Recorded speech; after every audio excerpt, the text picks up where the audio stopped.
Sa bawat oras na ika'y aking kapiling, mga bituin sa langit ay nagniningning, at sa simoy ng hangin naririnig ko Thank you!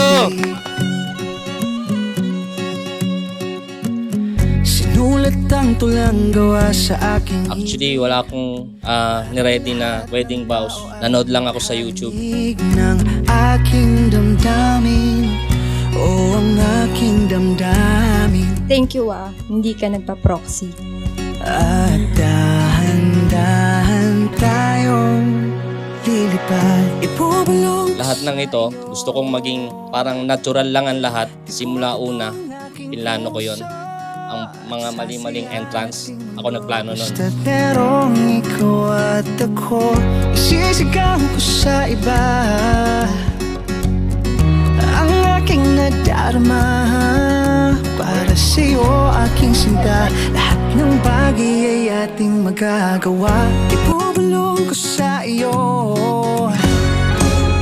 tibok nitong aking puso, at sasaya ating mundo. Basta't merong ikaw at ako, isisigaw ko sa iba ang aking nadarama. Para sa'yo aking sinta, lahat ng bagay ay ating magagawa. Para sa'yo aking sinta, lahat ng bagay ay ating magagawa.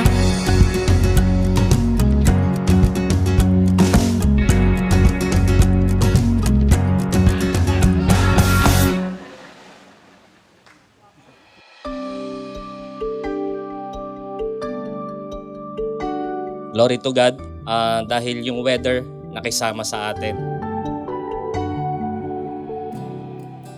Di makapaniwala.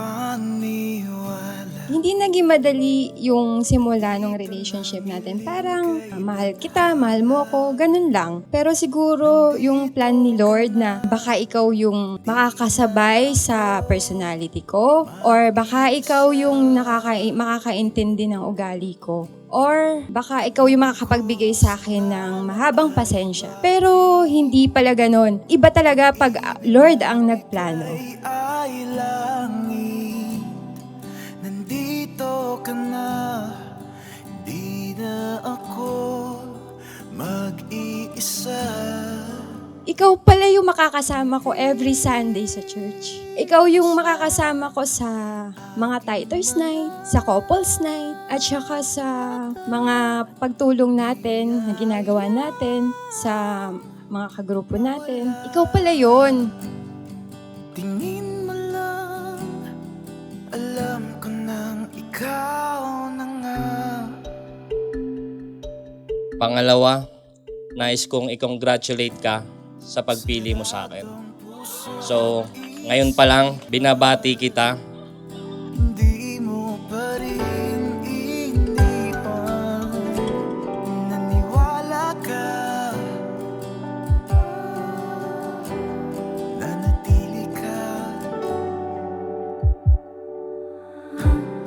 At pangatlo, happy anniversary. I love you. Mali ata nabili ko. Dito ka na, di na ako mag-iisa. Sabi nga niya sa Jeremiah 29:11, "For I know the plans for I have to you, plans to prosper you, not to harm you, plans to give you hope and a future." Tapos ikaw yung future ko. Mawala. Thank you. Tinatanggap ko ang pagmamahal mo at sana tanggapin mo muli ang pagmamahal ko. Kasama ng ating malaking pamilya, mga anak natin. Salamat sa pagmamahal. At syempre, di ba, nandito na ako eh. Nakakahiya naman kay Lord kung hindi ko pa ito paninindigan.